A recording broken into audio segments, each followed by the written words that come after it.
tant soit peu, connaître votre passé et renforcer le sentiment de cohésion nationale. Vous serez bien amené un jour à nous relayer sur le terrain où nous nous situons aujourd'hui. C'est moi qui vous le dis.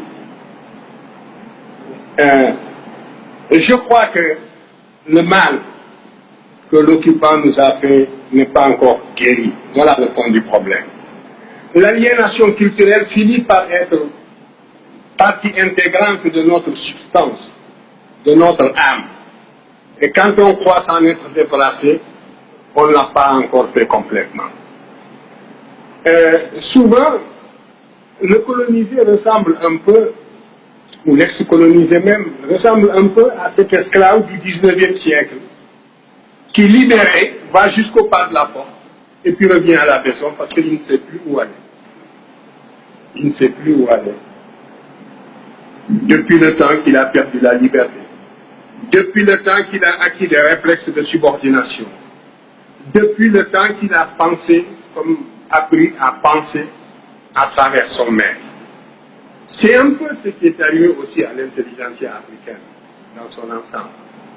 Parce que, en dehors de quelques questions, toutes les questions que vous m'avez posées reviennent à une seule. Quand est-ce que les Blancs vous reconnaîtront-ils? Parce que la vérité sonne blanche. C'est cela. Mais c'est dangereux ce que vous dites. Parce que si réellement l'égalité intellectuelle est tangible, l'Afrique devrait, sur des thèmes controversés, être capable d'accéder à la vérité par sa propre investigation intellectuelle, se maintenir à cette vérité jusqu'à ce que l'humanité sache que l'Afrique ne sera plus frustrée, que les idéologues perdront leur temps parce qu'ils ont rencontré des intelligences égales qui peuvent leur tenir tête sur le plan de la recherche de la vérité. Mais vous êtes persuadé que pour qu'une vérité soit valable et objective, il faut qu'elle sonne blanche. Mais ça, c'est un repli de notre âme qui doit disparaître. Et ce sont justement les Blancs qui vont nous y aider. Et c'est parce que je savais cela que lorsque l'UNESCO m'a demandé de participer à la rédaction de l'histoire générale de l'Afrique, ce volume, j'ai dit que je serais bien incapable de parler la vérité sous prétexte que nous allons écrire un ouvrage de portée internationale.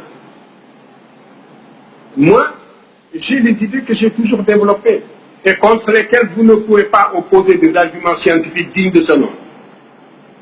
Vous pouvez opposer une conspiration du silence, aussi longtemps que les jeunes générations africaines resteront aliénées, jusqu'à ce qu'elles se récupèrent, jusqu'à ce qu'elles acquièrent la connaissance directe, parce que c'est par la connaissance directe, par l'égyptologie, que vous dépasserez ce stade de flottement,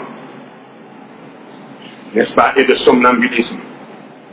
Alors, donc, j'ai dit que de deux choses l'une, ou bien on prépare une rencontre de niveau international.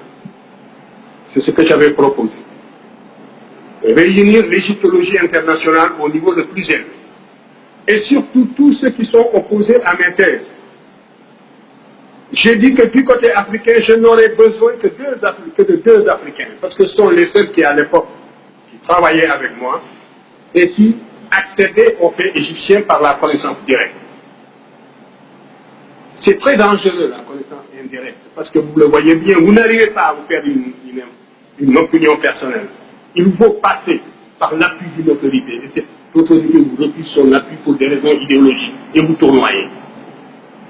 Donc, vous ne pourrez sortir du cercle vicieux que par la connaissance directe. Vous pétillez tous d'intelligence, mais il faudra accepter de fournir cet effort qui vous conduit à la connaissance directe, et nous en reparlerons. Alors, moi j'avais dit donc que je n'ai besoin que de deux Africains qui, avec moi, ont accédé à cette connaissance directe. Et donc, vous pourrez augmenter le volume de la délégation européenne et mondiale. Nous n'avons pas besoin d'être plus de 3. Alors, convoquez donc tous les égyptologues que vous voudrez, les plus acharnés contre nos thèses. Nous en débattrons en toute sérénité. Je vous garantis le climat de sérénité des débats. les débats ne seront pas limités, ils dureront aussi longtemps que nécessaire, en Égypte même, au Caire.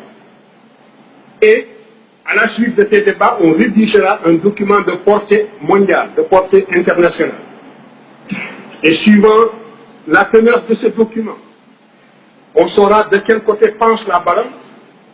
Si les conclusions de ce document me permettent de continuer, de participer, je participerai alors à l'ouvrage et j'utiliserai mes idées intégralement.